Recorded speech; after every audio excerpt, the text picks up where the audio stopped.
Tash, momentin që ka ndodhur ngjarjet, këta kanë qenë në koalicion. Zoti Kurti me zonin Osmani kanë qenë në koalicion. Se ku ka krizë ky koalicion, unë nuk po shoh qartësi, as nga ana e Vjosa Osmanit, as nga ana e Albin Kurtit. Ta duhet me qartësu pozicionin ku ka ndodhur dhe ku ka ndodhur krizja.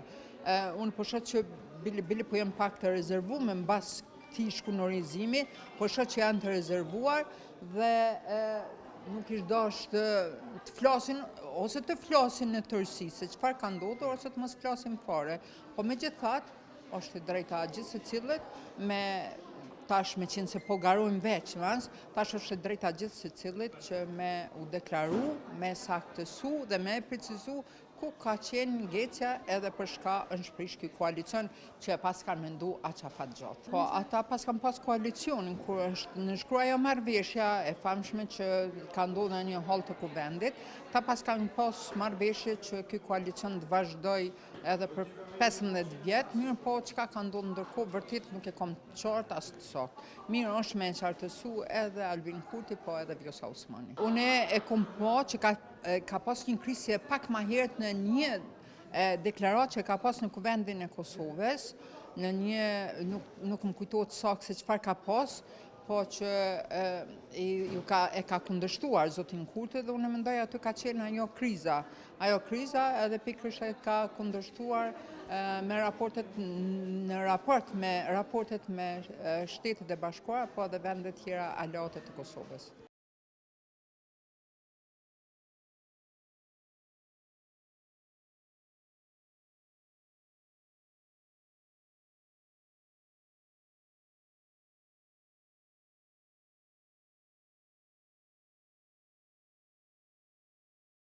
Po në fakt këto deklarata do thotë që ajo e akuzoi drejt për drejt kryeministrin në detyrë se është takuar për orë të tëra në mënyrë të fshehtë me presidentin Aleksandar Vučić me ndërmjetësimin e të dërguarit special të Bashkimit Evropian për dialogun Miroslav Lajçak i thuhen tash në një kontekst elektoral, në një përpjekje që do thotë dy liderët politik në njërin anë Vjosa, masë më të madhe, po tenton pak a shumë që ta denigroj pozicionin e Kurtit, i cili ka rrshitur deri në kufijtë e tradhtisë shtetërore dhe kombëtare. Mirë po ai nuk dha asnjë informat më të detajuar për këtë takim, do thotë se për çka është biseduar, për cilin takim është fjala, njëri i cili ka qenë publik apo është fjala për ndonjë takim tjetër që opinioni nuk din fare dhe i cili nuk është regjistruar askund, do thotë nuk është regjistruar askund askush nga qytetarët e Kosovës nuk ka informata. Pra, këto duhet i shohim si përpjekje, do thotë politike në këtë fazë të Vjosa Osmanit, do thotë që gjithë konfliktin, që gjithë tensionin politik, që gjithë tensionin politik do thotë ta agravoj në një betejë, siç mund themi metaforikisht ndërmjet dy titanësh, ndërmjet saj në njërin anë dhe Albin Kurtit në anën tjetër. Do të është përpjekja e saj serioze dhe që në këtë mënyrë ajo po tenton që ta justifikoj vetveten dhe ta transmetoj mesazhin para opinionit publik se kjo është sakrifikuar politikisht nga Albin Kurti pikërisht sepse ka qenë garancë e interesave shtetërore të Kosovës në arenën ndërkombëtare dhe në këtë mënyrë do thotë sakrifikimi i saj ka të bëjë që Albin Kurti të ketë duar të lira dhe të bëjë çka dojë me politikën e jashtme dhe të mos ketë asnjë kundërshtim dhe të mos ketë asnjë kontestim në këtë drejtim. Nuk ka dyshim do thotë që këto të ishin serioze, do thotë që kritika e saj ndaj Albin Kurtit të ishte serioze, të ishte besueshme tek qytetarët e Kosovës, të opinioni publik, do duhet të thuhej prej pozicionit të presidentës. Mirë, po ne kemi parë deri në momentet e fundit njëri me tjetrin nuk kanë pasur kundërshtime publike, sepse çka ka ndodhur në prapasketë ashtu nuk mund ta interpretoj atë. Mirë, po të dy nuk është që kanë pasur kundërshtime publike dhe madje deri në momentet e fundit Vjosa Osmani ka shpresuar se mund t'i vazhdohet mandati i presidentës me mbështetjen e lëvizjes vendosur. Dhe kjo e bën tejet problematike në aspektin parimor këtë kritik të saj, këtë kritikë të saj sepse ka qenë e heshtër në kohën kur është dashur si pasoj të mbrojë interesat shtetërore dhe kombëtare. Dhe kjo po ashtu e vën një pozicion të palakmueshëm edhe lidhjen demokratike të Kosovës, sepse është pajtuar do që të njëjtën ta nominoj si mbartëse të betejës politike kundër Albin Kurtit, si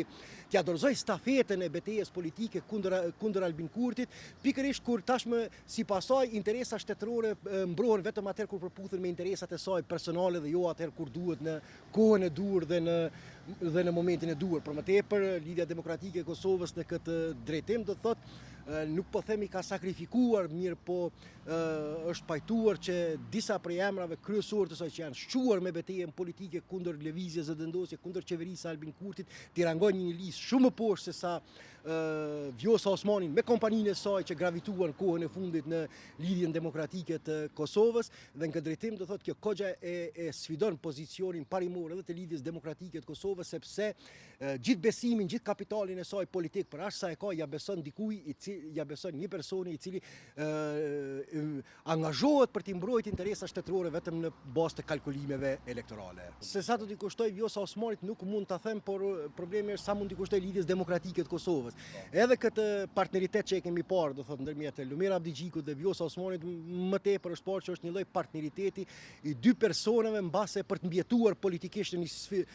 përballë kësaj fite, sepse edhe Vjosa Osmanit siç duket i ka pas indicit e qarta që ka vështirësi shumë të madhe që me iniciativë personale ta kaloj pragun zgjedhor, prandaj mbase ka qenë kalkulimi i saj më i mirë që të bëhet bashkë me Lidhjen Demokratike të Kosovës, ndërkohë edhe po ashtu Lumir Abdigjiku, nëse rezultati i Lidhjes Demokratike të Kosovës do të ishte i atill çfarë ka qenë në zgjedhjet e fundit parlamentare, vështirë se do ta kalonte edhe një test brenda një testin e leadershipit brenda Lidhjes Demokratike të Kosovës. Prandaj duket që ky lloj bashkëpunimi ndërmjet këtyre dy personave, më tepër se sa nga nevoja do thotë mirëfilli për ta shndruar Lidhjen Demokratike të Kosovës në një alternativë serioze ndaj pushtetit Albin Kurtit, është kurzuar nga kalkulimet personale të këtyre dy personaliteteve për të mbjetuar këtë fazë delikate politike. Nuk jam e bindur që këto deklarata do të thuheshin në këtë fazë, megjithëse tashmë nëse i marrim disa opinione të eksponentëve të lëvizjes vendosjes se pse nuk janë pajtuar për t'ia vazhduar Vjosa Osmanit mandatin, ata kanë bindjen se e njëjta do thotë gjatë mandatit të dytë presidencial do ta sulmonte qeverinë e Kosovës si brenda ashtu edhe ndërkombëtarisht. Pra do të ka një lloj frike brenda lëvizjes vendosje, siç e tha numri 2 i lëvizjes Glauko Njunca në një intervistë për një medium, që arsyeja do thotë njëra prej arsyeve kryesore pse të njëjtit nuk janë pajtuar për ta vazhduar këtë bashkëpunim ka qenë ankthi i tyre se do të mund të kenë tensione dhe konflikte me Vjosa Osmanin. Mirë, po ne atë që mund ta themi me siguri është se gjatë mandatit që të njëjtit e kanë pasur gjatë mandatit përbashkët,